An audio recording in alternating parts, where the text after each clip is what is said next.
His name is Lewis. He's from Baracas.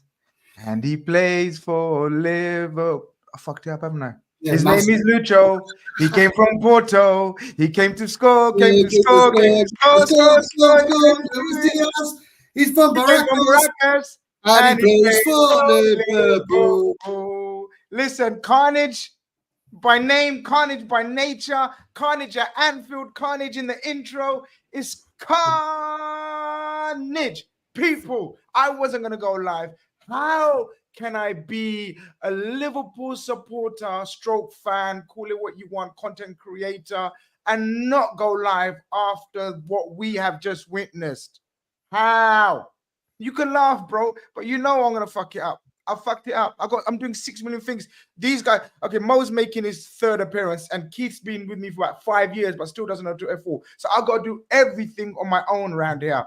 Still press mute. That was, it's been 4 years and I was still on mute. What can I say? Nothing changes. Grizz making carnage of the Lucho song. Listen, you already know. You already know what time it is on this channel. People, smash the like button on your way and smash a like for Arnie Slot's Red Army. Liverpool have just obliterated one of the best teams in Europe. But have we played anyone yet, lads? Mr. Keith Cross is in the building. Talk to me, Mr. Keith Cross. Yesterday, we were gassed for this game. You was really gassed. After the last Champions League performance, you said that's the best Champions League. That's the best performance you've seen in a while. I'm eagerly anticipating you telling me what you thought of today. Brother, I'm just going to go overboard and say this is probably the best Champions League home match Oh, shit. No. in many a year. It was beautiful. It was a game where people questioned whether we played anybody yet. And still the excuses still come through my phone. Are they fourth in the Bundesliga? Are they not what they were last season? This is only their second defeat in 63 games. And we have just absolutely annihilated. Annihilated. Do you know what I mean? Like, this is just beyond my wildest dreams. I'm just on Sky, Cloud 9. Right now, not Sky 9, yeah. Just stop the count. We're top of the Premier League. We're top of the Champions League. Just stop the count. I just want to be here forever. Jamie, do you want to come on? Shall we make this a call-in show? Jamie, are you about? Do you want to come on? Who wants to come on? I'm going to put the link in the chat. Make sure you've got good Wi-Fi and a camera. Not you, Jamie. I know you have. But everyone else, whoever wants to come on, you must have good Wi-Fi. I don't want you to come in all out of sync and all fuzzy-wuzzy like Keith comes on sometimes. Do you know what I mean? Let's make it Chris. He's got a new camera. Follow his lead. I've got Mohammed with me as well. Mo, what's happening? Talk to me. You didn't make it today. Unfortunately, we were there on the brilliant occasion that was Saturday, but we wish we were there tonight, right? Yeah, I'm kind of gutted I gave my ticket away. But yeah, look, what a second half. We may have to accept the fact that we're a second half team, or we may have to give Slot credit for working out in the first half and making those subtle changes for the second half. It could be a combination of both. But yeah, what a second half. We blew them away. It could have been 5-6 at the end. It was brilliant.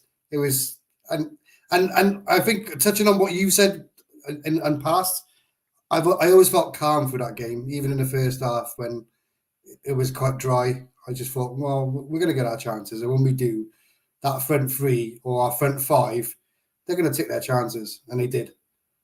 It was sensational. You know what? Mo's right. That calmness. I've been preaching it and talking about it. Guys, I'm going to put the link in the chat. Smash the like. Let's get it circulating around the YouTube scene so more people can get involved. Like, subscribe. Let's get it circulating. I'll put the link in and you guys can come on. Whoever wants to come on and have their feelings expressed, their opinion expressed. Keith, first, okay, lineup.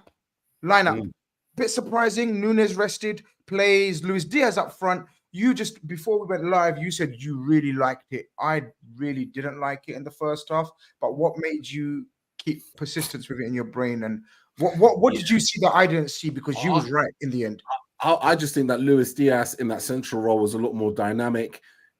He's, it's almost like, he's good dribbler, good eye for a pass, can make a run in behind the defenders.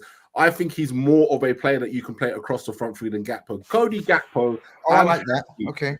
Arnie Slot has realized that Cody Gakpo is his best player in the left wing.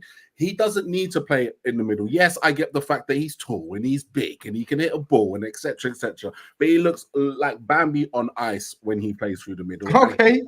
And I couldn't, Klopp was not that great to even try and play him as a number 8, which was even worse. So that was worse. Yeah, I feel like Luis Diaz is a lot more dynamic with and without the ball. So that's why I was quite encouraged with the idea that he was going to play centrally. The Curtis Jones one, the Soboslai on the bench for Curtis Jones. I thought that was really interesting because I thought Curtis McAllister. Did we think it was going to be McAllister instead? 100% thought it was going to be McAllister. Really thought it was going to be McAllister. So I'm sure we could talk about that. But you know what? There's one thing that I have to say, and we got to just give it the shout out it deserves right now, because Kostas Tsimikas locking down a left back position in a big game at home at Anfield and starting this match is a revival of a career that I never thought was possible. In the summer, in this channel, we said if we'd get 10 to 15 million for Tsimikas, we'd be happy. Everybody said, we did. All of us did. I don't think anyone can be a wise guy and say, you know what, I didn't, or you didn't. Everyone, we were ready to let him go, right? Yeah. True. Done. And to see him come and not just start that match and have that confidence, but obviously the performance and the clean sheet as well. That for me is really like we were told that Slot was going to come in as a head coach. Everybody laughed. Head coach. He's not going to have the power. He's just going to be a trading ground guy. Look what he's doing to some of these players right now is actually blowing my mind. It's blowing my mind what the performances he's getting out of these boys at the moment. It's we've got our first caller in. We're going to get some callers in, people. Smash a like, subscribe if you haven't. The link to call in is pinned. Click on the link and you will be in the studio, and I will let you on in due course to have your say and have your moment. Mo, first half. Everyone thought this was going to be a blockbuster of a game. By Leverkusen under Xabi Alonso, very brave on the ball, very aggressive in the press, very tactical, very calm, very much like Brighton, would you say? Did you see echoes of little resemblance of Brighton for Liverpool in that first half? Yeah, they can keep the ball well. They're a good, well-drilled football team, and I expect nothing else from Xabi Alonso. Technical, as great as he is, so are his teams. They all know what they're doing. They all work as a unit. They're hard to break down. They tighten up when they need to, but then they're expansive and in possession. They're brilliant, and they're fearless in possession. They can beat a press. And it was a kind of a chess match the first half. It was almost like press versus possession in a way, and both teams were just cancelling each other out. So there wasn't much. I can't even think of any clear-cut chances, if I'm honest with you. But it was kind of a chess match first half. But as I said at the beginning, do we then have to give Slot some credit for making those tweaks for the second half and then the game opening up, or is it a case of Liverpool are just a second half team now? Who knows? So I guess let's talk about it and let's get people's opinions on it. I've got Joshua and I've got I always forget how to say the brother's name, and hopefully he forgives me. Let's bring Joshua to the stage. Let's bring I know the N's silent. How do I say your name, brother?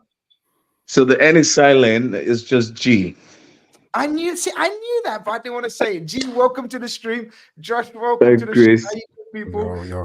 I'm sure both of you are buzzing and want to have your say. Josh, you're first because you was in first.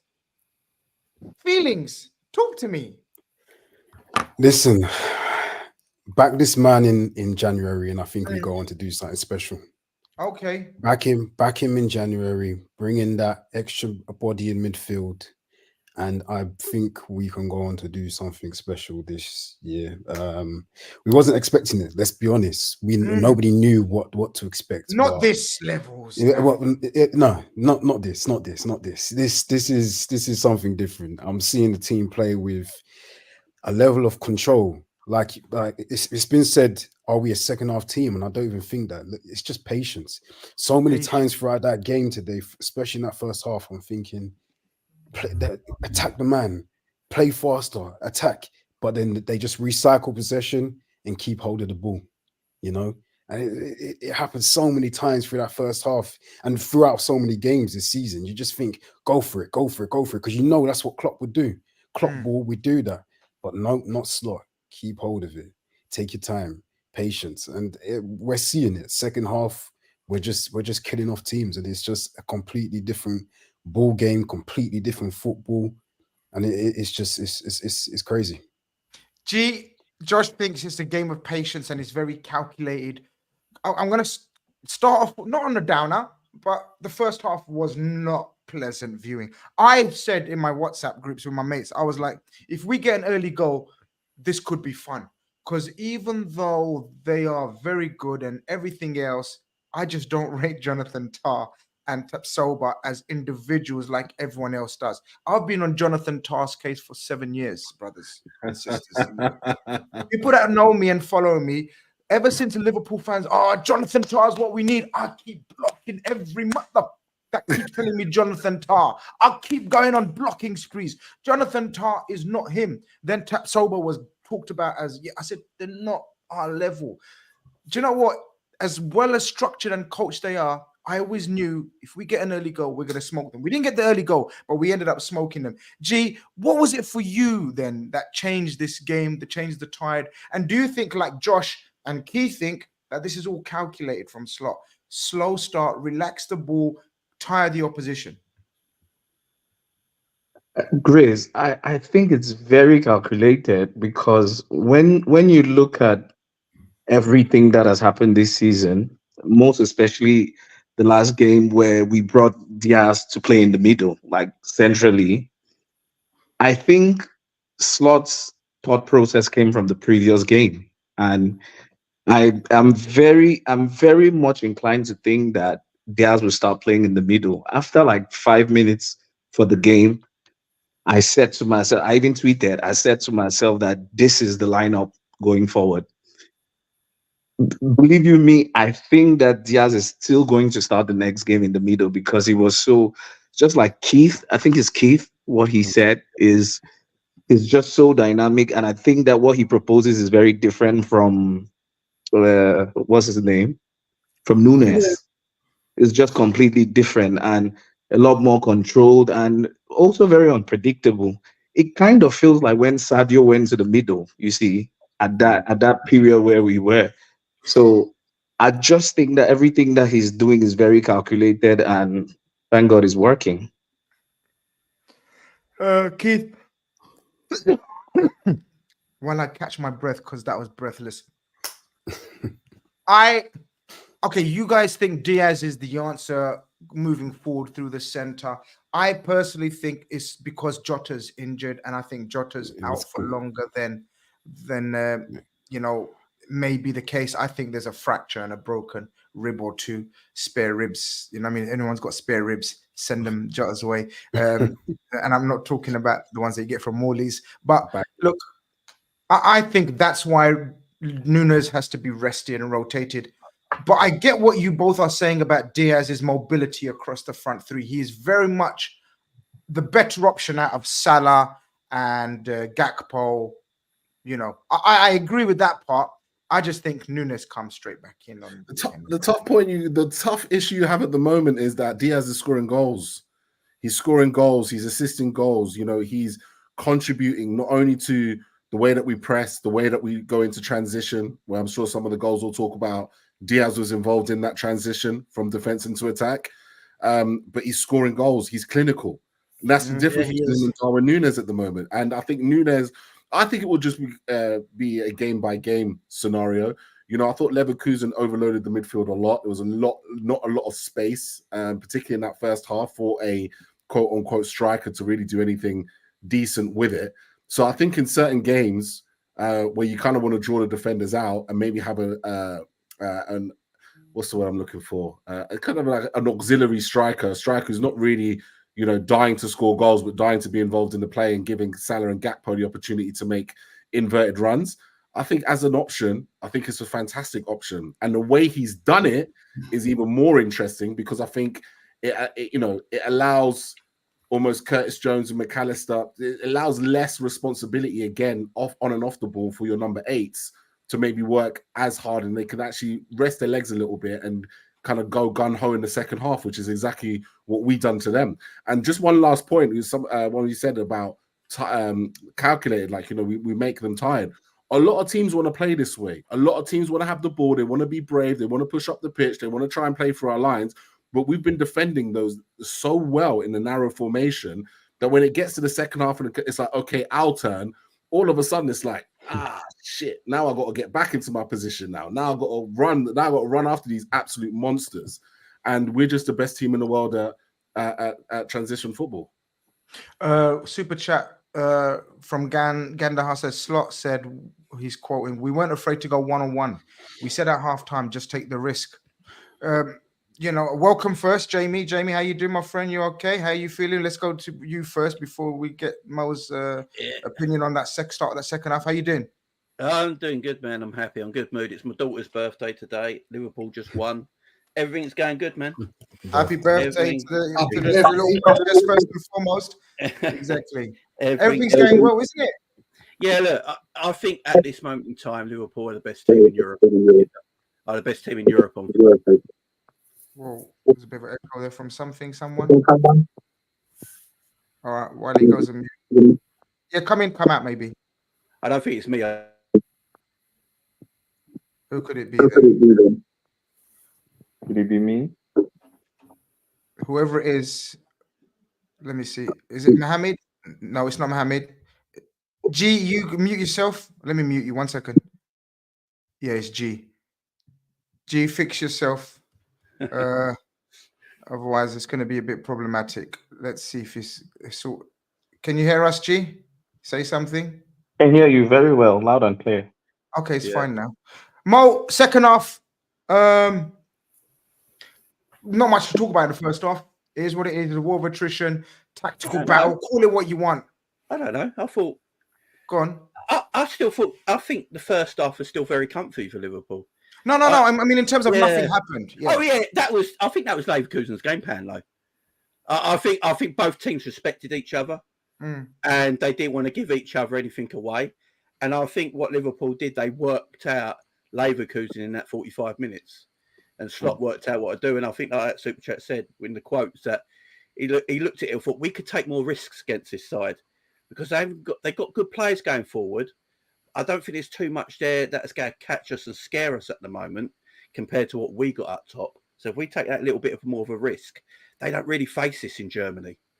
They don't really face this attack in Germany. So if you look at a lot of Leverkusen's games this season against the big sides, for instance, Bayern, Stuttgart, who obviously finished like second last year in Bundesliga, they've been low-scoring games. Obviously, the Bayern one was a 1-1. The Stuttgart one was a 0-0. Games where last season they was high-scoring games. Do you know what I mean?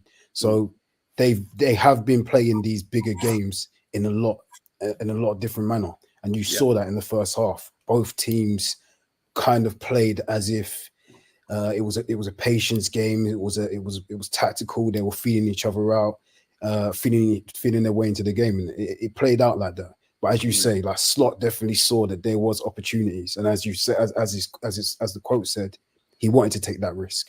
Talking about opportunities, Mo, we have to talk about that first goal. And Curtis Jones has been waiting for his opportunity to make a mainstay or fight for his play or a play for starting berth in this team. Easy for some to get their words out tonight.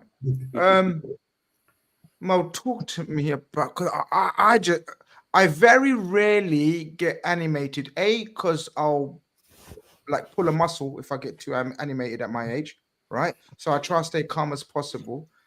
But there's sometimes you need to move it. And when Curtis Jones played that ball through to Luis Diaz, and then Cujo to Lucho, and then Lucho done that, I had to move it. I mean, that was poetry in motion, man. Yeah, man. It was all about that pass, wasn't it, from Curtis? And I'm the first one to hold my hands up with Curtis. I regularly slag him off, not out of choice, but I always think he holds on to the ball that second too long for me. But today he saw that pass. It felt like a FIFA game. He pressed triangle, slotted it in. Excuse the pun. And the rest was history. But the pass was just. At first, I was thinking, no, that's offside. I thought, no, it's not. That's just a brilliant pass. And it felt like he had all the time in the world to finish it, and he did. I give kudos to Curtis Jones. I think he was taken off early because he's going to start on the weekend against Villa. It was a bit of a giveaway, wasn't it? It was a bit of a giveaway. Yeah, 100%. And he deserves to. If he's putting in performances like that, he actually put the work effort in today for me as well, which we normally get from Dom. But now, what Dom doesn't give is that that assist or the right pass Curtis is doing. So on that basis, Curtis deserves to start, I think. But that first pass was just, I mean, and then it came like buses, isn't it? We wait for one goal and suddenly we get two. That second goal, the movement was brilliant. I mean, like you said, we're going to come to the second goal. We're going to come to the second goal right in a minute. Follow my script and everything will be fine. When you guys don't follow my script, you will be turfed. But no, I'm joking. I'm not that much of a dictator. G, I'm gonna get some words from you because we're gonna keep it moving. We've got a few callers that want to come on. G, talk to me about that goal. Is there anything that you want to add or subtract or minus or multiply for that version of events? But Grizz, the only thing I want to say is, regardless of how much credit we give Curtis for the first pass, don't forget the ball for Gakpo during the first half. Gakpo just didn't finish. But the one in the first half was like amazing. It just blew me away. So your reaction to the assist is the same reaction I had for the first pass. Yeah, okay, you make a good point because that was magnificent as well, right? So Cujo, for you, is that his place now to lose? G, I'm sticking with you. Sorry, that's still for me. Yeah. Because we're gonna move it on. So I'm just gonna get one last bit from you. Is it Curtis Jones' position to lose right now? Absolutely, and I still think it's the same for Diaz playing centrally. I'll repeat that again because, to be fair, I don't think that Diaz deserves or did deserve to be taken out when he was playing well for Gakpo. Even though Gakpo as well was very brilliant, you see, and Gakpo had a very good Euro, so it kind of made sense that he would play on. And both of them are very different. Gakpo is a lot more direct and straight to the point, and if he can't cut in, he will cross the ball. And Diaz doesn't really cross. I can't really remember Diaz crossing the ball, but Gakpo is a lot more effective in my head. Side, you see. So I did not think Diaz did not deserve to play, but at the moment, I think he's found a place somewhere else where he could actually perform. And the fact that he's getting goals now, why not just play him there? Now, fair enough. G, thank you very much for calling in, my brother. Hope to speak to you very soon. Nice one. Look after yourself. Take care. Josh, we're going to keep it moving as well. I just want to get to the second goal before we keep it moving. I want to ask you your opinion on the second goal because it's like Alonso spoke about in the press conference. He said you can have the perfect game plan for 70 minutes and then 20 minutes, this crowd, this club, this atmosphere can go whoosh. And that's exactly what happened with the second goal as well. It's incredible. I mean, when I'm watching the boys and I'm watching them play, it's about the decisive moments, and again, Curtis has that. Listen, Sabozalai, we've ranted a rave about him. The final ball, the final pass, can he make that? Jones can do that. He could pick that out. He's just playing with confidence right now. And it's that confidence where, obviously, before we always used to talk about we know that he holds onto the ball sometimes a little bit too long, right? It seems like Slot is coaching him to just play, get your head up and play. And we're seeing it. But then again, it's not just Curtis. We're seeing that throughout the whole team. I have to say, Simicast today, amazing. Kelleher today, come on. That guy will start for, I think, Majority, easily. Apart from maybe City, no, but maybe City. I think he even starts for Arsenal. To be honest with you, he's the 4th best goalkeeper in the league, and he's our second choice. I'm gonna be honest with you guys. I think he's better than Ederson. I've said it. It's a tough one. It's a tough one. Ederson is the best goalkeeper with his feet I've ever seen in my life. Yeah, 100%. But I genuinely think Kelleher is a better goalkeeper all round. Ederson is not a great keeper, people. Let me tell you that for a fact. His shot stopping's not the best, is it? It's not, Jamie. Anyway, but Josh, listen, we're going to keep it moving. Thank you very much for calling in, man. Enjoy the rest of your night and enjoy Liverpool, man, right now. Keith, man, I think we need to just stall a little bit on Curtis Jones tonight because McAllister again. Shall we get the negatives out of the way? McAllister hasn't got the cobwebs out of his system yet. Okay. Again, first half, I'll probably agree with you. Second half, I don't know. I thought he stepped up second half. Yeah, he stepped up second half. First half, he was terrible. First half, I was surprised that he came on after the first 45 minutes. Honest. Did you see that bit in the first half? He lost the ball. He looked like he was trying to run back, and he looked like he couldn't move. It was like watching my 4-year-old run past me. It was like I think he's still carrying an abductor injury. I think. Yeah, it looks tight. I think with Alexis, what we forget about is the amount of football he's played since Brighton.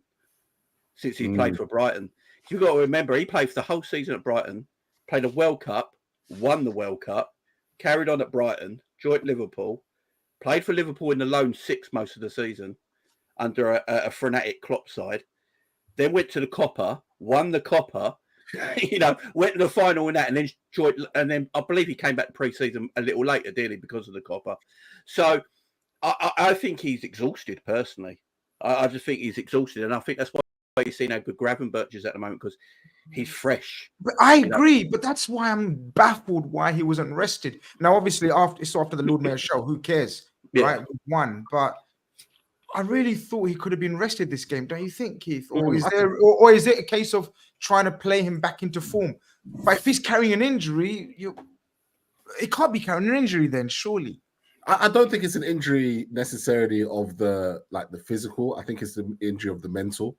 I think sometimes when you pick up an injury like a niggle and it's always playing in the back of your mind type of injury, and then that can sometimes impact your performances, might make you not maybe hit that sprint at that extra speed because you might want to save yourself, maybe not necessarily put his foot in as much, even though he puts his foot in pretty much everywhere he goes. The thing about McAllister is I think he's always going to be one of those players, even when he's playing poorly, that maybe us unlearned brothers in the room never really see what coaches must see, because he must do stuff, whether it's positioning, whether it's on the ball, he must do stuff that's so subtle, because I just can't see Slot dropping him. Like, has he even had? I don't think he's dropped him for any game yet. The only one that gets swapped around is Soboslai at the moment. But other than that, Macca's just not going to get dropped, and Klopp didn't do it with Macca when he was playing either. So I think he had a terrible first half, but then that second half, all of a sudden, space started to open up for him. All of a sudden, he was driving with the ball. In fact, go back to talk about the second goal. It was McAllister who was driving that ball through the transition to start the phase of play that built up on the right. Because you can have the same argument about Mo Salah in that first half. Again, we were talking about him, right? We were talking about him yesterday. Literally yesterday. And we were saying, Mo Salah, sometimes, it's a moments guy, blah, blah, blah. Sometimes can we carry a player like that? All of a sudden, he goes leaves the match today with 2 brilliant crosses and assists. So we're going to get. I mean, that right foot cross. Let's get another caller in. K Mac, is it? K Mac. Yeah. How do I do this? There he is. All right. Welcome to the channel, K Mac. How you doing? Oh, I know K Mac. I'm trying to work out. Was you one? Yeah, you got one on me. At the start of the season? Yeah, you got one on me. To drag him, Jamie. Is it time to drag K-Mac? Was he the ones that said, I think we're finished, or something along those lines? At the start? No, K-Mac, right. I'm gonna have to get the VAR out. I'm sure you came on a feeling show and slagging off Liverpool and their transfer business, and we haven't done anything. I'm gonna get the VAR out. K-Mac's quite positive, to be fair. Is he? No, that He wasn't was on me. the cooling show. I'm gonna have to get the. No. I don't forget a face. I don't forget a missed face. the positivity. Anyway, how you feeling today? How you feeling today? I missed the positivity. No, it wasn't Okay. me. What you've got me on on. is I said we wouldn't make any changes for the cup game against West Ham, and you said we'd make loads. Oh, And then you said you'll get me back. I knew there's something I can drag you with. How you doing today, my friend? How you doing? How you feeling after that? I'm great. I'm great. I mean, who'd have thought? Who'd have thought playing Diaz down the middle next to Salah was gonna produce this? Like, it's never been done. Like under Klopp, like he never did it. He never played Diaz and Salah close together. Like they were always wide apart from each other, and to put them so close to each other, it's like a stroke of genius. Like, I mean, seriously, Are you with the other guys? Are you with the other guys that think? Because Keith and the other brother that was on. Well, me and Jamie talked about this a while months ago. Like, yeah, me and K-Mac spoke about this. Get Diaz in the middle in the box. He'll score goals, like because he wasn't scoring them wide. He's got 10 goals this season. Like, I think he scored 16 under Klopp. Like, he's only played like what 16 games. He's our best. I think Diaz is our best forward with his back to goal. Okay. Yeah. So I think him playing in that number 9 position, because you saw it today, that ball over the top, he was in the central area. He picked it up on his chest, turned it, and got that free kick right at the edge that Trent put over, deflected over. He's very nimble, isn't he, compared to the others in terms of obviously stature, physically as well. Mo's a bit strong and like Mo's pound for pound the strongest, for me, one of the strongest players in the world, pound for pound, right? Yeah. But Luis Diaz has got that jinky movement type. He can do that, and he's quite strong. He's durable. He's got agility. He's got agility. He can take the ball high and he can move it around. I mean, didn't he score a few goals where he like took the ball on his chest and from a high ball last season and scored? Yeah. And against Bournemouth, it was the overhead kick. He scored some pretty incredible angles as well. Like to have a guy like that who can play in that position. And let's be honest, like he didn't deserve to get dropped for Gakpo in any of the games anyway. No, he didn't deserve it. But Gakpo deserved. Okay. But exactly the beauty of it was that Gakpo deserved to start as well, which is brilliant. Exactly. That's what we're discussing right now. You're right. Yeah. I think if you look at Diaz, when in the Brighton game, when he came on, I think he went in that 10-9 central area as well. Yeah. And that got us back in the game as well. So I think there is, I've been calling this, me and K-Mac spoke about this about 12 months ago when we called it. I just feel with Gakpo on the left, I think he keeps the possession better on the left-hand side of the pitch. That helps us move up. And I think with Lewis in the middle, the way he can hold up the ball with his back to goal, then brings in players like Curtis Jones from that number 8 position running in late. You know, and you saw it for their sort of their goal. I think it's saying Slott's got, he can play about with it. We've got plenty of talent there that he can sort of experiment with, see how he's going. In like we might play that 3 in a certain situation and another 3 in a different situation, because that's the luck we do have at the moment. Guys, we've got Jota and Elliott to come back into this, give more options. Before Keith, I know you want to say something. Before Keith goes, I've got a couple of super chats that I want to get through. Just Manny, big up Manny, supporter and chat of the channel. He says Szoboszlai should be very concerned with Curtis Jones playing like this. I would start him over Szoboszlai permanently now going forward. I think we've addressed that. We think it's his position to lose, right, guys? Unless there's a formation change or maybe push Szoboszlai out maybe use him as a backup to Salah, maybe on the right wing. I don't know. I think Curtis Jones is what everyone thought Szoboszlai would be. Okay. Big up Shane. Long time no see, man. Hope you're doing well. He says, wanted to stop real quick. Wow, what a start to the season. This is a team in full swing. Up you guys and up Arnie Slot's Reds. Arnie Slot. La la la la la. By the way, have we played anyone yet? Haha. I mean, Mo, this narrative is just stinky, isn't it? It's like, have we played anyone? Have we played anyone? I mean, I don't really give a shit about it, to be honest with you. As I said, I've been throwing up ninja emojis everywhere I am. And I'm just thinking, don't talk about us. Don't notice us. Don't care about us. We just don't care. We will continue to be there. And that was the aim, wasn't it? Just to be there after Klopp. The team we've just beat 4-0. They haven't conceded 4 goals since 2022. Like that's a good team we've just beat at Anfield. Like, make no bones about it. I think they lost 3 games in a year and a half. Like, they lost 1 game last season. Like, they are a very, very well-drilled, well-oiled machine.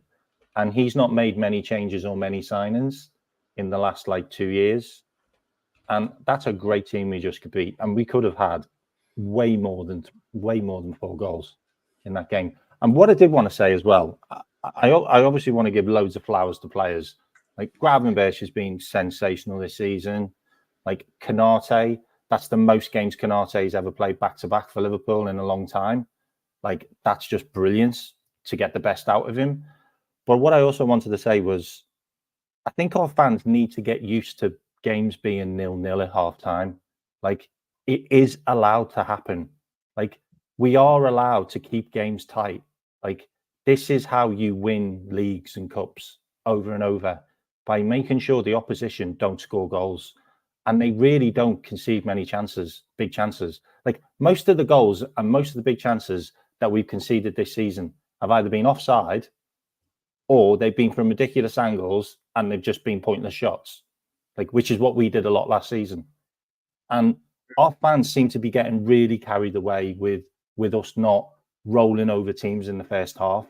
Because if you look at our manager, he's a cross between Klopp and Pep.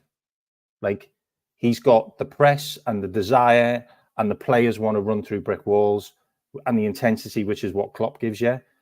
But he's also got the fact that he can just run the legs off teams. And in the second half, in every game, there's wide spaces all over the park, because the opposition have just been running around chasing us all game. And we tired them out. And then he's made quick changes, fresher players come in, and then we've just torn them to pieces. And we can do that over and over and over this season. But I still think we need some players, because can you imagine if we had 2 or 3 of slot signings into this team that he's inherited from another manager? Like, I think we could be quite scary. I really do. 36 goals, 10 conceded, and we haven't played anyone yet. Mohammed, I want to go to the third goal. I mean, as I said to you guys, it was a blur by now. I can't even remember the third goal. If you can, go ahead, brother.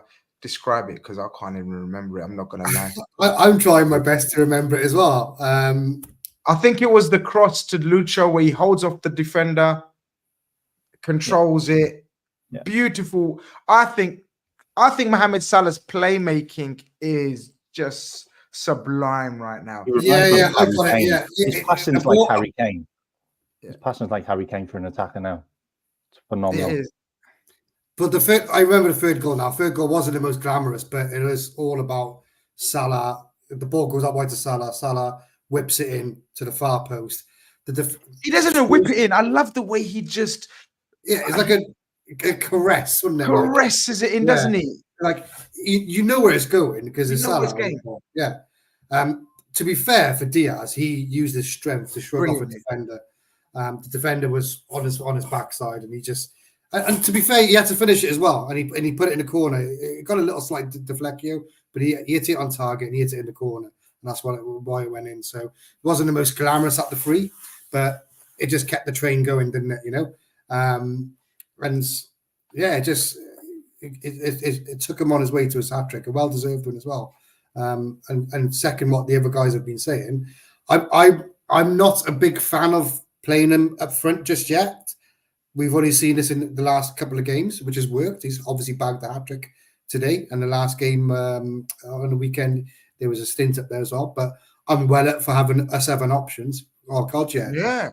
I mean, you know, it shows how fluid we are with the 5 we got. And like you said, we still got Jota to add in that mix as well. So, you know, we still got him. He's a myth. He's a myth. I mentioned Elliot and Jota, and I forgot about Chiesa. It's so true. The hologram. And Alisson as well. And that's testament to Kelleher, because you forgot Alisson as well. So there's testament to Kelleher. Well, this is it. I tweeted when Alisson got injured, and I said the biggest testimony to Kelleher is the fact that I'm not going to miss Alisson. And that just shows you the levels that Keller has shown. Keith, Shane sends in another super chat. He says, on a real note, Slot's man management is spot on. His tactical changes have been immense. The job he's done to get us playing as a defensive unit leads to be lauded. Goals were always there. Defense hasn't been.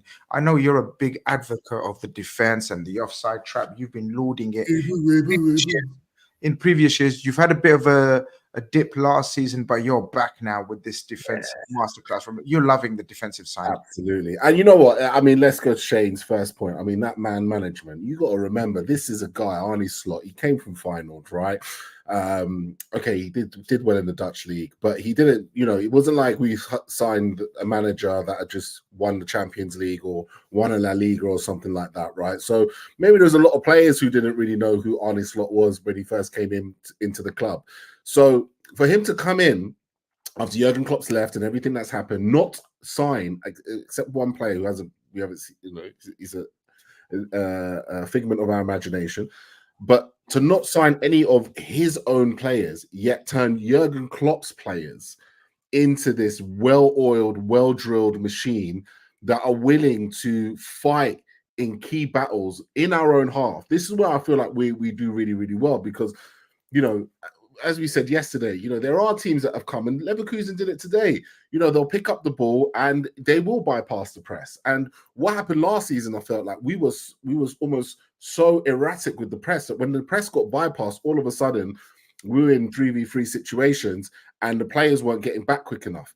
This season, I feel like the players, once that press gets bypassed, players get back into positions properly. You know, Gravenberch protects the defenders and the right back on his side, and McAllister protects the left side as well. Our wing backs, we're not relying on them anymore to be our creative forces, and I really do, and I like that because they can still influence games, which they have this season. But we don't need Trent Alexander-Arnold and Robertson to be bombing forwards. We hardly saw the creative. We hardly saw the fullbacks today. They weren't involved. I don't think they were involved in any of the goals. No, I don't think so. No, they weren't. No, they weren't. No, none of the goals. And they didn't need to be. Trent was brilliant today, by the way. He was really good. Robbo, actually, a big shout out for Robbo for the fourth goal. He dispossessed the he did. That was a good tackle. To set the quick pass from McAllister through to Nunes. So and that's what you need. And we're talking about like first half. You know, we don't have to.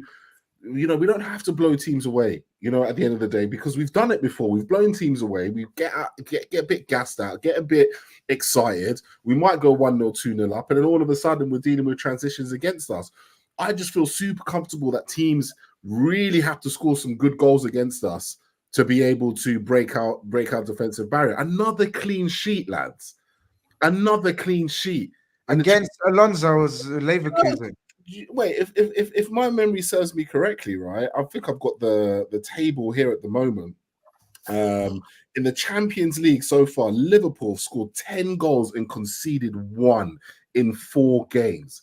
That's outrageous. Scary, outrageous. Goals conceded in the Premier League. That is something special. And when you got, and for me, the one thing that we should all be thankful for as fans, we have the best attacking options in the world. There is no, there is no team in the world. Real Madrid might have better names, more exciting names, you know, Mbappe, Vinicius, etc. But for the way that we can just bring our front three into the game and make them interchange, and the solidity that we have in the defense, and the fact that Slot has just made that little tweak, it's got to be, for me, in modern football, considering the amount of money players get paid, the amount of egos there are, the amount of agents there are, the amount of dumb shit that goes on in football, for a manager to come and do what he's done so far is quite extraordinary.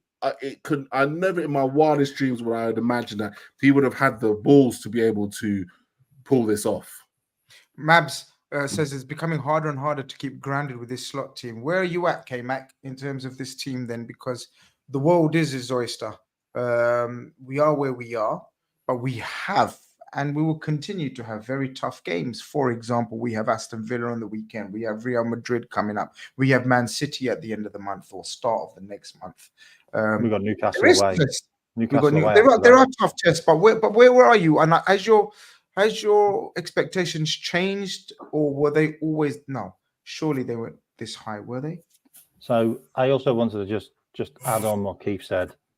I think Jurgen Klopp deserves a huge amount of credit because he's not only left a team of a lot of great players still, but he's just left a really good attitude with the squad, and the dressing room that he's inherited is just been sensational. Like we have no dickheads in our team. They're just good fellas, aren't they? They're just good lads. There's just no bad apples at all. Like everybody is just on point and ready to go. And even all the interviews, like everybody talks so positively about the manager. Even, the last one that Trent talked about, like he thought that the manager might come in and give him loads of stick for his defending. And all he said is, no, you've done some brilliant stuff. You just need to work on these little things and the nuances about it. But for me, and this is also what Keith said as well, is like for a guy to come from Feyenoord to Liverpool, that is just a mammoth jump. And it's not only him, it's all his coaches, because that's all new as well. And you have to look at Edwards again. Like,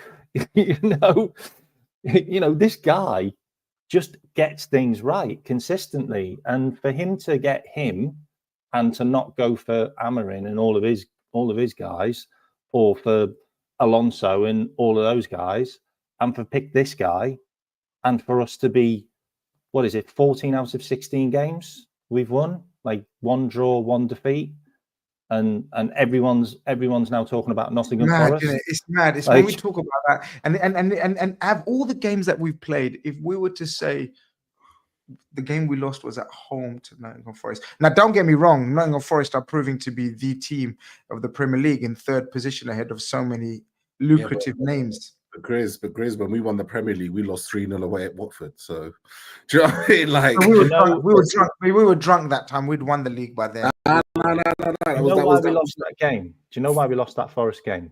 And the beauty about it is he's learned his lesson off that game.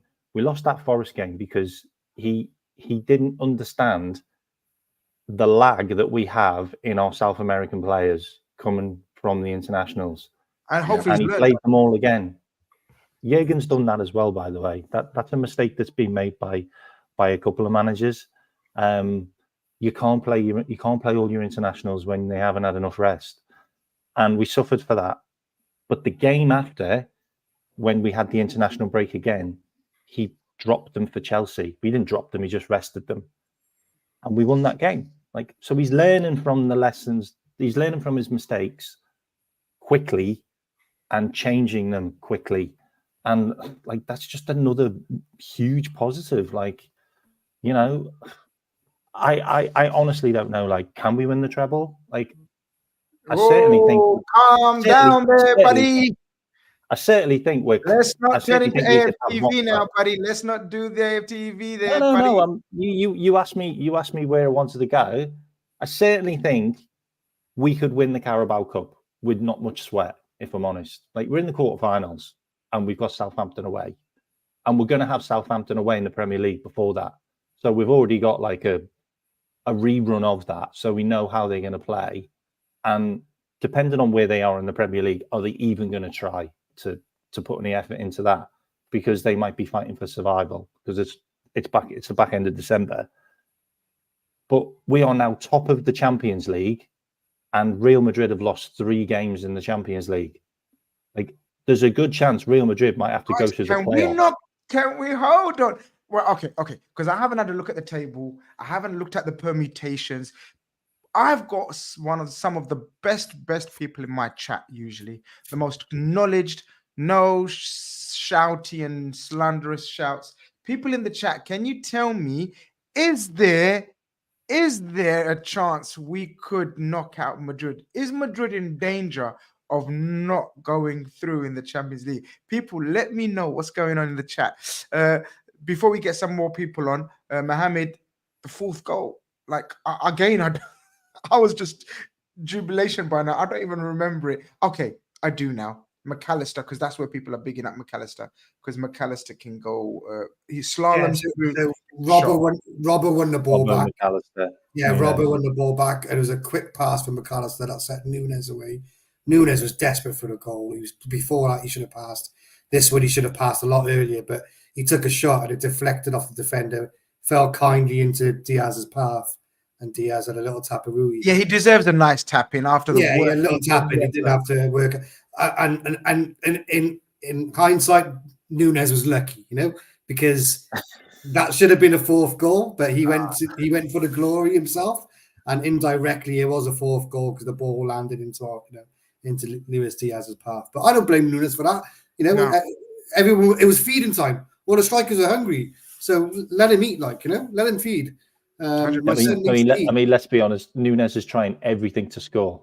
He was stealing goals off other players now. There was a chance before that when he should have. The pass was a better option, and he went for the shot. And I was like, "Oh, Nuni, come on!" But look, he wants to eat. He wants to keep his number 9 place. And now he's got more competition with Diaz there now. So yeah, it's all good. We've got a great options going up front, moving forward. And I just want to touch on, because you mentioned defenders. Ibu for me has just been brilliant. He's a colossus. And did we all think he was going to play today after Friday, the weekend when his hand got stamped on? And that just shows what Slot thinks of him as well. And I think we're seeing actually the best of Ibu this season, because Trent is not going inverted. He's not covering Trent all the time. He can do his own game, and he reads the game so well, which is I don't think he gets enough credit for. He steps in front of the play, reads the game. Sometimes he misses it, but I say 8 out of 10 times he reads the play well, and he dispossesses that ball and stops the threat. I just think he's a colossus. He's just brilliant. And two of them together, we could have an argument of, in European football right now, all the Arsenal fans will say Xabi Alonso. No, they can say what they want. Yeah. We've probably got they're up there in the top 5 easy, best top 5? Easy, probably more. I was trying to be kind. Yeah, you're trying to be kind. I know. Don't be modest. Sometimes no. Go for it sometimes. Like don't do K-Mac and say we're going to win the quadruple. but push it to their stats say it all. I mean, for aerial duels alone, they're unbeatable. No one can touch them. No one can come close to them. And Van Dijk gets a lot of the credit, but I think Ibu needs to start getting that credit. I think he's just solid. Absolutely. Gomez was my man of the match on the weekend, by the way, when he came. And he doesn't get into the team. I genuinely thought Gomez was going to start today. But Ibu came in, and Ibu was a colossus once again. I love the fact that we are clean sheet Liverpool again. I love it. One thing I'll say, it was a no-look goal by Diaz. Oh yeah. It was just to score your hat trick without even looking. Bobby vibes, isn't it? Bobby vibes. I do miss Bobby on Champions League nights. You know that. Yeah, I do actually miss Bobby. K-Mac, final word with you before we keep it moving. We've got the last couple of callers, and I want to call it. It's coming up to an hour. And I also wanted to say that Diaz deserved a hat trick because he got taken off when he was being on 2 already this season. Oh yeah. That's fair enough. I didn't actually say, can we win the quadruple? I said, do you think we could win the quadruple? I was trying to gauge. I think you said I do think you did say, and I'm going to do another VAR check. I think you did say, I think we can win the treble. Then I said the treble. Yeah. Okay, the treble. Listen, if we win the treble, this is the turning point, I will come back to this. I'm telling you now. You will have your own show on this channel if we win the treble. Think of it like this. Like, when has it been a weekend where all of our rivals have lost and we've took advantage? I can't remember. Can you name that? Because I genuinely can't. And then you've got City losing today. You've got big players being injured in big teams. Like, honestly, the stars might align. Just saying. Okay. No, see you later, enough. Guys. Listen, you got my details, Chris. Yeah, you got my details, mate. Yeah, cool. Thank you very much, man. Look after yourself. Catch you later, guys. Up the Reds. Peace. Just one thing to add, just on that whole thing, right, with the Champions League. I've just had a look at the table. The only team that can match Liverpool for points after tomorrow's run of fixtures is Aston Villa. So that means already we've got a 2-point gap, on a minimum of a 2-point gap in front of pretty much. No, we discussed it yesterday. We're literally clear. We need 4 points from 4 games now. Yeah. And we're done. And what you were saying about Real Madrid is kind of true. Real Madrid are 17th on 6 points. Well, people are saying it's too early because I got a few people. They can still end it with 12 points, Real Madrid, and 12 points will be enough to get you through playoffs. And when put a team like Real Madrid in that situation, when they have to win a 2-legged playoff, they're winning that playoff. Shit. So I don't you got Atletico Madrid and Bayern Munich in the relegation. I think a couple of big teams will fall. You know. Wow. What was the Lille Juve score, by the way, in the end? Anyone know? A draw. I left it as a draw. Let me have a quick look. Yeah, it was a draw. Finish a draw, and they're flying right now. And we got to play them as well. And Jonathan David is. I'm sure we have to play them as well. Yeah, away, isn't it, Lille? Yeah, and Jonathan David is a man on form right now. I don't rate him. I don't rate him. If it comes back to haunt me, it comes back to haunt me. He's on form. He's another one I don't rate. He's overrated. I'm telling you now, he's overrated. Bring anyone on, people. Yeah, His performance was just so immaculate. Like we've had gung ho nights under Klopp. Yeah, right. We've had barnstorming wins. This ended 4-0, right? But it didn't seem like a barnstorming win. Do you get what I mean, guys? I hope you get what I mean. Like the XG said it all. The XG said it all because Bayern Leverkusen couldn't even rustle up 1 XG. And a lot of barnstormer games we have is ones where it's a bit of a basketball match. You know what I mean? Like, Liverpool go up and score 4 goals, but at the same time, the other team were probably a bit wasteful. I always remember the game when Nunes played against us. Do you remember that one? Well, that was a barnstorm of a game. And I think we scored 3. I think we ended the 2-legged tie with 5 goals in the end. But I think Benfica could have scored 3 if Nunes had stayed on side. So there was a lot of games like that. You know what I mean? Where it's kind of like if they were more clinical, it could have been a lot closer. Bayern Leverkusen didn't have a sniff in that second half. They didn't, man. Yeah, they were just outplayed in the second half, and they ran out. We made a really good team look very ordinary. Very ordinary. Ordinary. You could still see they're good. Yeah, but we just didn't let them. We just didn't let them penetrate. We just didn't let them have any chances, I guess, penetrate our defense in any way, shape, or form. We suffocated them second half. We didn't let them play football. We did all the football playing. All they were doing is cheats and shadows. They were. We got a couple of callers that I want to very quickly finish up with because we're running out of time. I'm going to add Adnan. Adnan, you haven't got your camera on, but hopefully your sound's very clear. Oh, okay, you have got your camera on now. Welcome to the stream. Hope you're doing well. How you doing, my bro? I'm okay, brother. Assalamu alaikum. Assalam. Yeah, it was a really good performance. I think a bit more. I think slowly we're starting to see Slot type of football, type of his game management. I think one of his attribute is that he can switch something straight away within a game. If he's seeing something wrong, he always is so proactive. Quick. He's so active that he can change a game within a game. I think that's one of the things that we used to lack with sometime with Klopp. That if we went gung-ho and it was still 0-0, sometimes it would just drag and we won't get thing where Slot. I think what he's cleverly doing is he's taking his time. He's not going constantly at a team. He's calming it down. Let them lot have the ball. We're playing at home or wherever it is. We will get control in the second half.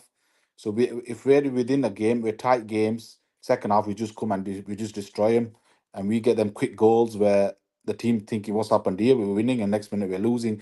It happened against Brighton. If you look at that game, first half they were brilliant, Brighton, but second half we just destroyed them. Same thing again today. First half 50-50, both a bit close game, but there weren't many saves from the keepers to make. But second half we just destroyed them. They didn't even have a look at the way we were playing. They couldn't close us down. From the first half, they really looked good as a defense unit, but the second half, we just opened them up so easily. And you got to give Slot. And just on that, and the opening up, and I think is a very, very key point here because Liverpool are always known for high pressing, win the ball back high up the pitch, transition football. But that first goal we scored, we just sliced them up. That started from Van Dijk. Yeah. that's what I like about Slot is we've got a different football at the moment. Where we used to be is like press, get the ball, straight away attack the team and score. Now we're doing that. He's more of a hybrid, like someone said before. He's a hybrid of Klopp and Pep. Where if you look at Pep Guardiola, majority of the time his goal is opening up defenses with the passing. Klopp was the same press. So they both do the pressing, but with the players that we've got, the intelligent football that we've got, we can play a different type of football now. So the teams that play that low block, that just gonna park up the books, we've got different type of players now. You can play Diaz, you can play Jota, you can play. The options are crazy. Yeah, so the players that we've got now, hopefully, if he can get a couple of his players that he wants, I think we're still lacking a proper number 9. Jota and Nunes, they don't give us enough, I think. With the chance rates that we do have, in certain games, you need a proper number 9. If you want to win, certain of these big like Champions Leagues and Premier League, you're going to get some really tight games, and sometimes you need that clinical finisher. And I think sometimes these two waste Nunes. There's not many, Adnan. Sorry to butt in, but look. I've heard so many teams say that. I hear it from the Arsenal fan base. I hear it from the Man United fan base.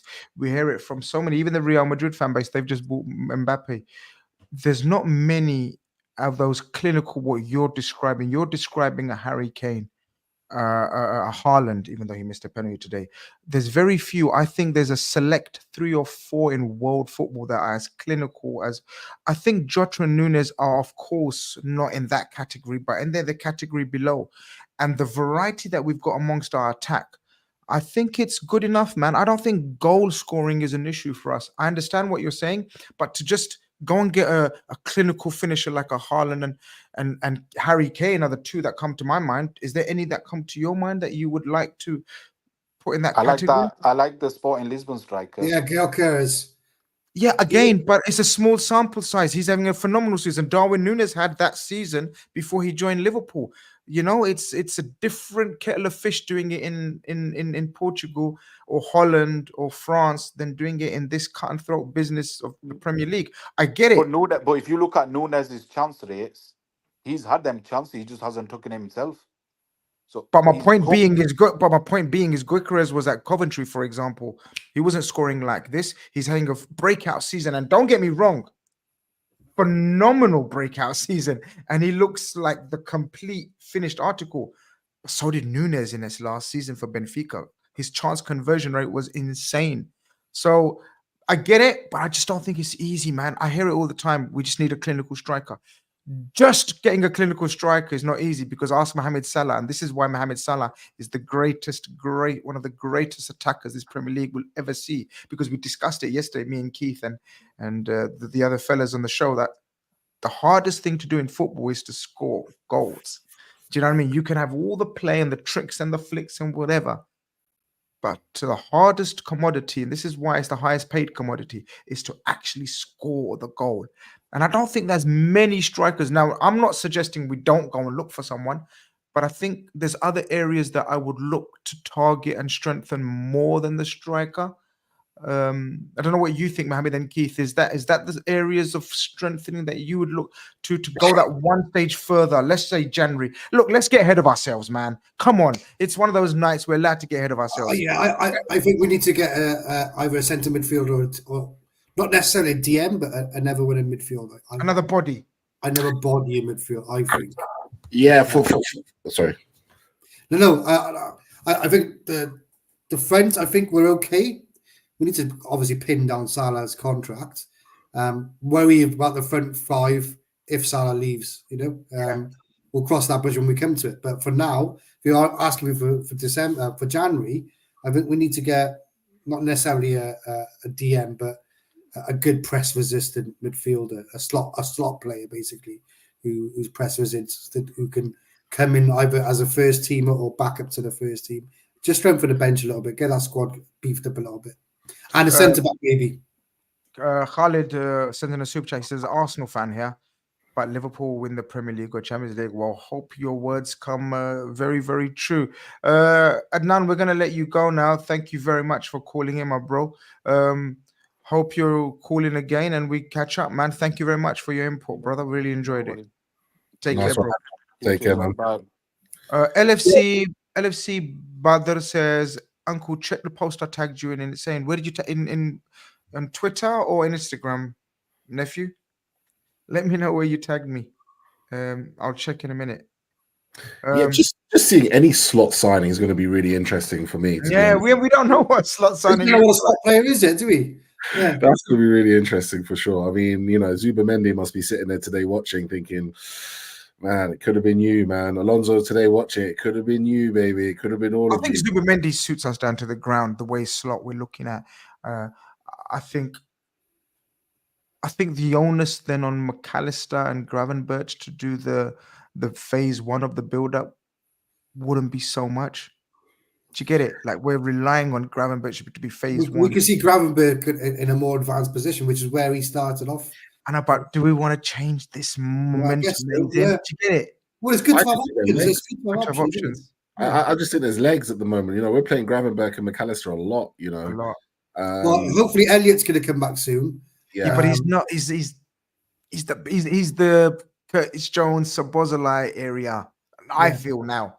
I don't think he's a wide. I think at the end of the season we have to have a serious conversation about Szoboszlai and whether we actually keep him or shift him. Honest to God, let's see what he ends up at the end of the season with his output. Yeah, but the thing is, he offers a lot of running, and I get that, and I get the press, I get all that. But if we've got him as a number 10, you have to do number 10 duties. But this is my rebuttal on a show earlier we done in the week, and what we discussed was, I totally get what you're saying from a number 10, traditional number 10 point of view, right? But the modern day coach, it's like Pep, like Amorim, who else?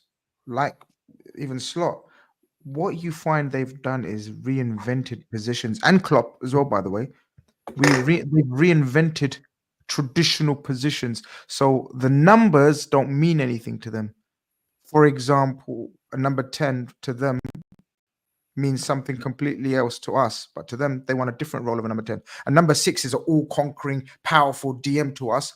Slot wants a playmaker who's graceful on the ball, evade the press.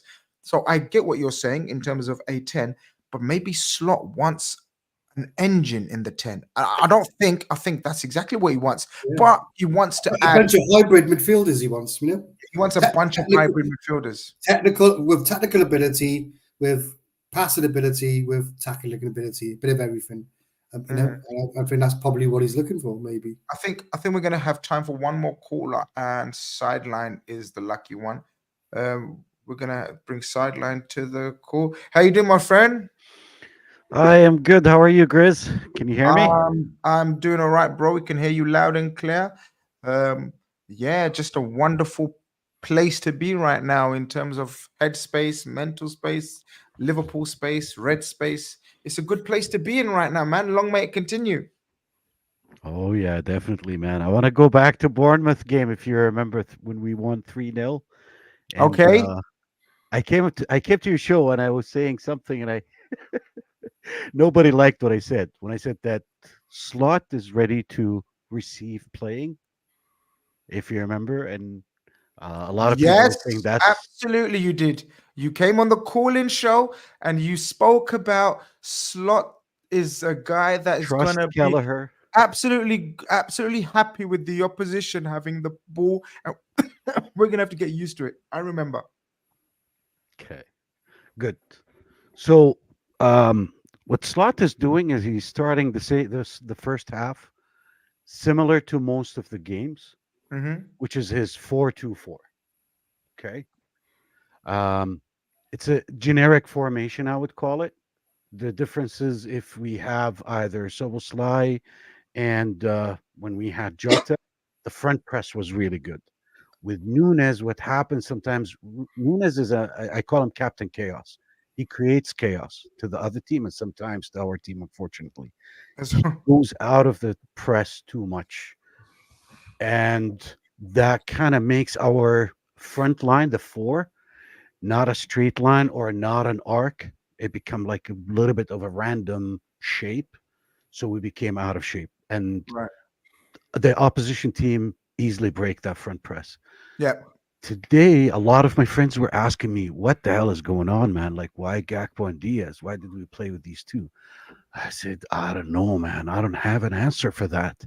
But the only idea that comes to my mind is Alonso this season have an issue in speed differences in his back line, especially between Ta and Tapsoba. Tapsoba. There is a big speed difference between these two players. Ta in the middle, he's really slow comparing to Tapsoba. So what happened is a lot of space between these two players.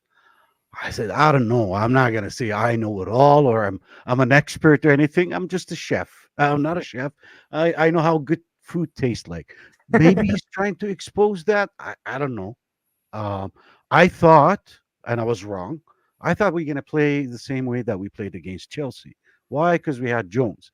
And I what I was saying is Jones gonna be on Verts. And he wasn't. Nobody was. Yeah, We just Verts had a bit of surrounded him with space in that first half. Yeah. Yeah, and we just surrounded him with three players, and every now and then Van Dijk would just step in, just like a, "Hey, buddy, I'm here." Let him know. Yeah, I'm letting you know I'm here. If you pass one or two, I'm here. And he was invisible. He was a ghost. Yeah. Verts. With zonal marking, not man to man, especially with Verts. So the first half, what Slot tries to do is to see how the opponent, going to play against him, and also try to find out what do we need to adjust in our team. The first 20 minutes in the second half, he didn't make any substitutions. He made a tactical changes. So what he did, he let Trent go up a little bit forward, McAllister up forward. In the first goal of Diaz, I think McAllister was right behind Diaz, was just few steps behind Diaz. So what he did basically is he saw Brian Leverkusen have a lot of players in the midfield. And some of them are really good with the ball. They can progress the ball. They can pass. They can create something. Because he started with, what's his name? With Garcia, right? And he didn't start with Endrich, who's more of a destroyer, if you want to call Yeah, it. more of a mechanical Right? player. Yeah. So Alonso was going after the ball. He wanted the ball position. He doesn't want to give us the ball. He doesn't want to give us those spaces, especially in the midfield. He choked us a little bit in the midfield in the first half. But Slot, what he did, he always had Trent and Tsimikas pressing their wingers. Their wing backs. If they pressed them Grimaldo even and outside. Frimpong have never been that quiet. He had only one or two balls, like one of them, the goal that disallowed one, the handball. He had another ball that they claimed that there might be a penalty or something. Yeah. That's about it. That's Why? it. Because we were pressing them. Even if they go back, we press them up high. Because these two are the two key players, along with Verts, for their results, for their winning, for their whole tactics. Everyone else is just serving them the ball or serving them the space, either the ball or they serve them space. Slot, fucking genius guy. I apologize. Excuse my language. I love this guy. Do you know what? Do you know what I love about Sideline? He gave us a proper tactical forum, right? A speech, a monologue, explained everything, broke it down, and he ended it. I fucking love Slot. He's a but I just have to say, Sideline, your comments on the out of possession press from our forwards is the exact reason why I don't think Darwin Núñez is going to be a long-term Arnie Slot player, because the difference, and I've said this quite a lot in our shows as well, Grizz, is the difference in the way that Jota presses alongside Szoboszlai. Núñez it's just not him. Do you know what I mean? It's not his style. Guys, It's no. not. It's not sort of his style of play. I Can't think he it's a learn it, guys? I mean, are body. we being harsh? He can, but it's don't no, he can learn it, but it's gonna take a lot of time for him. Have we got Um, time? Have we got the patience? Because if we Jota's got out, the time. no, but if Jota's out, injured 50% of the time, and Darwin, we're still saying, is learning how to press like a slot machine. And then we've got Diaz, who's obviously seemingly flavor of the month, has learned how to press and just randomly adds a hat trick in the Champions League to Leverkusen. It's not a good look for Darwin, man. And look, people are saying, oh, people are going to start, here we go, Grizz's Darwin agenda. I'm actually backing him. It's these guys that are not backing him today. I know, Mohammed, you're a big Darwin fan. So where do you stand on this debate that Sideline's suddenly begun? Because it is a conversation to have. I know you're more focused on Sabozalai for the remaining of the season to decide whether he's got a future. But I think Darwin comes into that category. I know he's been better, but what are you saying? Darwin does probably come into that category because of what we've seen the 2 seasons beforehand as well. However, and I also think, agree with Sideline, he can get taught that, but it's whether us as Liverpool fans give him that patience to teach him that. He probably needs a couple of years to learn that system.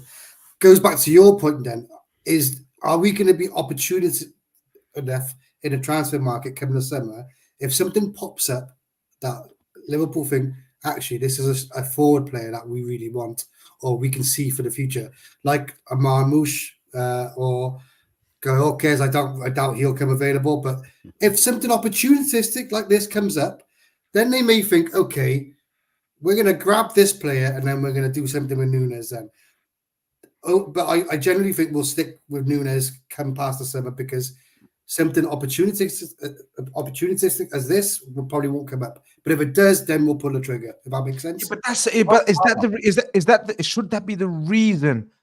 Like, shouldn't it be based on what do we need? I just think that's not down to us. That's down to how FSG operate as a football, ownership. I would say there's a player you talk about Teach, and one guy who got it eventually, but it took him many years, and he played for us once upon a time. And now he's smashing it at Spurs, is Dominic Solanke. Today, Dominic Solanke, I would say his work rate as a forward has actually helped Tottenham, helped them big time against Aston Villa this weekend, pressing from the front, body shape, being able to be much more controlled with possession, etc., etc. So you're right, it can be taught. It may take some years to be taught, and it took Solanke a long time. I mean, he learned that from Jurgen, and now he's implemented it in his game in his game today. I think it will be more opportunist than anything else because I just think we've got so much firepower. I don't think it's going to be a focus.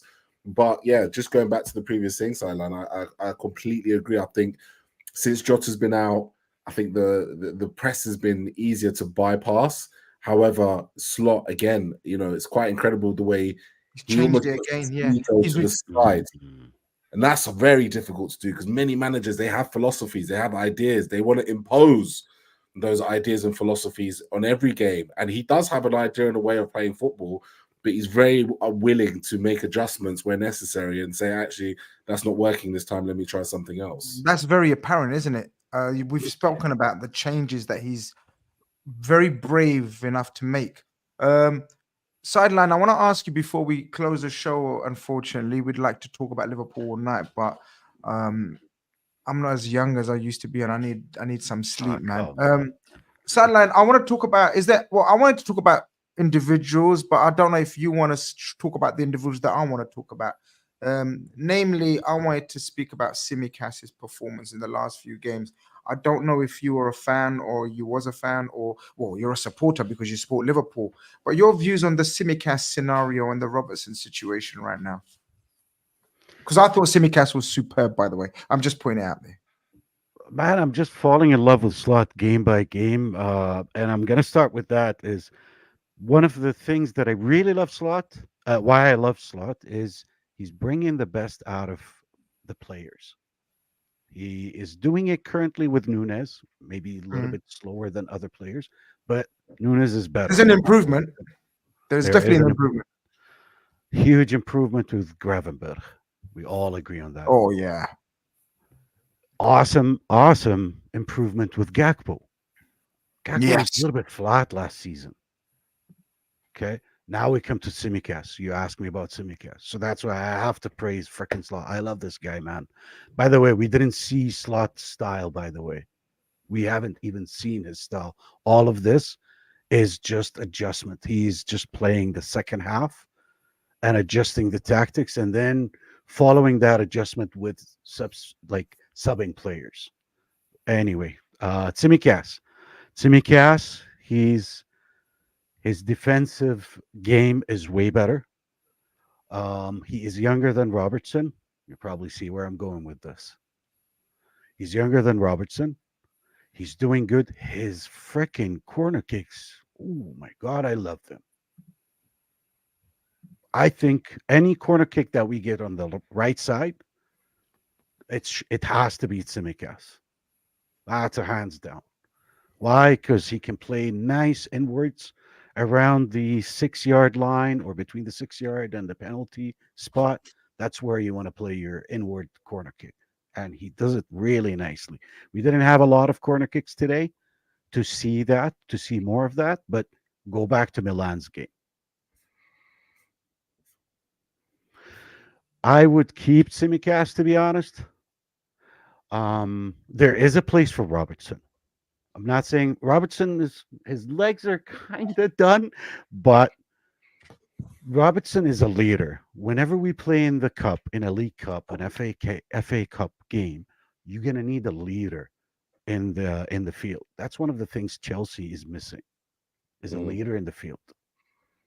So I would utilize Robertson to be a leader in your second line and your other 11 that you play with in the League Cup games, the FA Cup games, so you still be in that competition.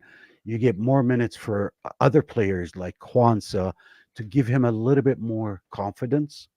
I think Kwanzaa is having that issue now, is confidence issue. With people like Robertson in the team, I would keep Robertson to supply confidence to Kwanzaa. Like Milner, for example. For me, Milner, his legs gone like 2-3 seasons ago. But having Milner and Henderson, the leadership that they provided, was huge for Liverpool. Mainly their leadership. So I would keep Tsimikas. If we, unless if they See have how other times plans, change, man. Literally, still, I know for a fact. I'd say 90% of the fan base, 80 to 90% of the fan base would have accepted an offer for Tsimikas in the summer. Fast forward 6 weeks, 8 weeks. Would you say the percentage has changed? Like totally done 180 degrees? And would you say it's 80 to 90% that wants to keep Tsimikas now? It's amazing how football and time and things can develop, right? But Sideline, listen, we've enjoyed your thank you, input. man. Thank you very much for calling in. I'm gonna have to wrap you up, man. I know we can sit here and talk about the mighty Reds under Slot, but big up yourself, man. Hope to catch you real soon. Awesome. Thank you so much. Good to See see you. you. Nice one, Take care. Sideline. Take care. See you, man. Where do we go from here, man? What's next on the agenda? Aston Villa? Yeah, 3 points against Villa.